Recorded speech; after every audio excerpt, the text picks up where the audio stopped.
How is the Remarkable 2 tablet after a month of use? Let's find out. Cue the intro. What's happening, beautiful people? Jim here, and welcome to the channel where we review smart home product devices and family tech that can help make our lives a little bit easier. If you are new here, please consider subscribing and click on that notification bell so you're always on top of my latest uploads. At any time during the video, you can check my show notes down in the description box below. Also, to support this channel, I have affiliate links to products that I use down there as well. So it has been over a month now since I have unboxed the Remarkable 2 tablet. You can check that video up here. And I have been using it every day ever since. Well, maybe not every day, but almost every day. So let's talk about the actual product. Let's begin with the pen. Remarkable 2 offers two types of pens. The marker only writes, while the marker plus writes and has a built-in eraser. I chose the marker plus because of the built-in eraser. I did shell out a few more dough for that feature. The marker also feels like you are actually holding a pen or a pencil. The weight, I think, feels just about right. You also don't need to set up the marker. There is actually no need for setup. You also don't need to charge it. It also has 4096 levels of pressure sensitivity. The harder you write, the bolder the e-ink becomes. The package also includes 9 extra marker tips, and it is pretty easy to change the tip as well.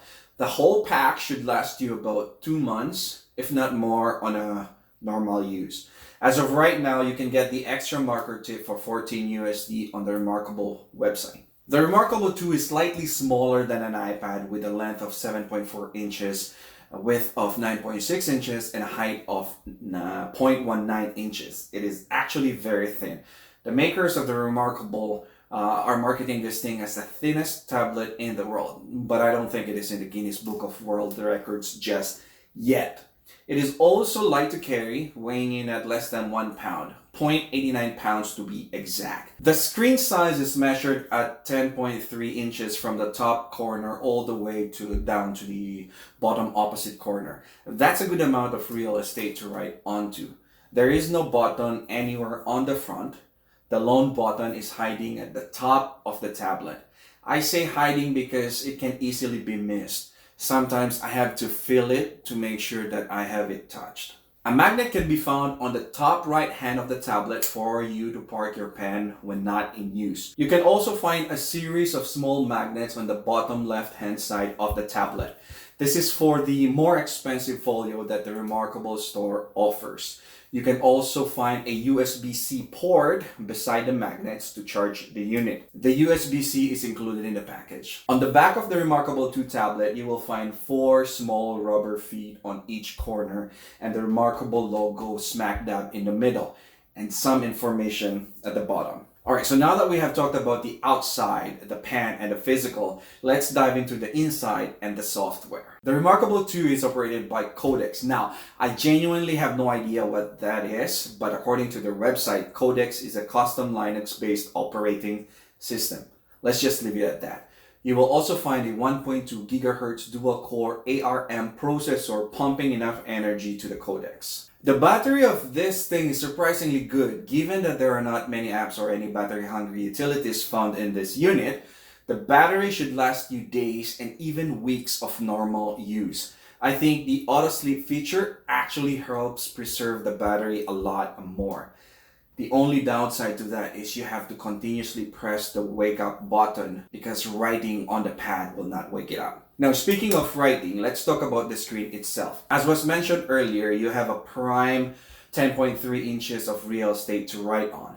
I noticed though that you will not get the full 10 inches automatically. You will need to disable the utility bar on the left hand side of the screen. The screen is what the maker of Remarkable calls a second generation canvas display. They call it that because accordingly, they have built this from the ground up.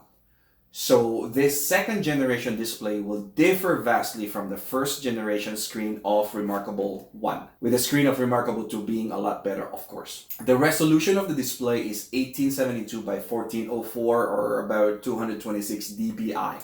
I can say that the color black on this is actually vivid. It better be, as the screen is monochrome, so there's no color here, folks. It also has a multi-screen capacitive touch, meaning even if you rest your hand on the screen, the marker you use to write will still work, meaning you can still write on the screen even if you have other things that are touching the screen at the same time. The website said that the screen has that paper-like feeling to it, and honestly, I have to agree with the paper-like feeling. At the very least, it is not smooth like the glass on your traditional tablet. Once you start writing, your material will automatically be saved inside the Remarkable 2's 8 gig internal storage. Now, I know that doesn't sound like a lot, but the files that you will be saving are not big either.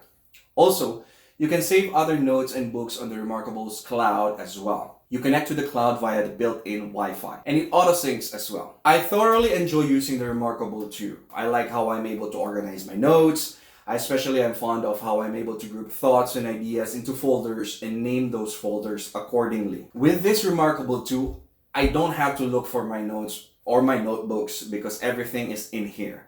And searching for those notes is really easy. I also appreciate how I'm able to start writing a few seconds after I press the button. That is actually very important, especially if an idea or an inspiration comes to me and I don't want to lose them. That means I bring my Remarkable 2 with me anywhere I go. And true to Remarkable's marketing, you literally can focus on writing as you don't have any distractions within the unit. The distractions would come from the outside sources like your phones, noises, people, and the environment. As an e-reader, I think the Remarkable 2 has done a good job on that as well. Swiping from left or from the right feels like you are turning a page, less the sound. The Remarkable 2 also supports PDF files as well as EPUB files.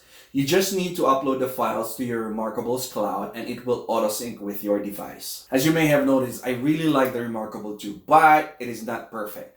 My biggest hurdle to get the Remarkable 1 previously was the price, and it is no different from the Remarkable 2. As of right now, the price is $399 USD and $49 for the marker or $99 for the marker plus. Then if you want protection, the folio will set you back another $69 all the way up to $149 for the premium leather folio. So as you can see, it can add up. I was able to save enough though, that's why I was able to purchase one. And during the pre-sale, there was also a discount offer and a free folio included. So I figured it was, a good time to jump in. The other gripe I have with this unit is the fact that it doesn't have a backlight.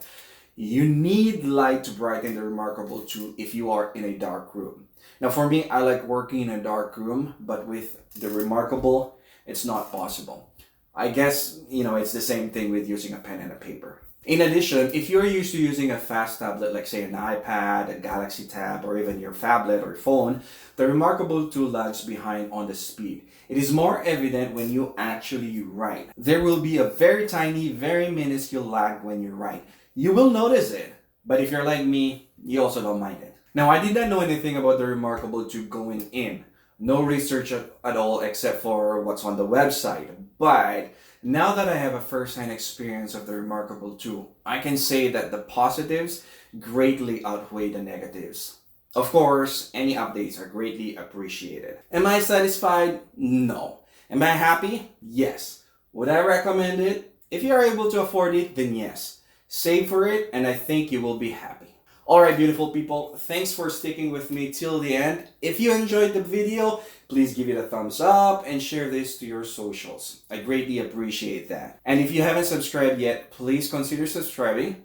And as always, I will see you in my next one. Bye!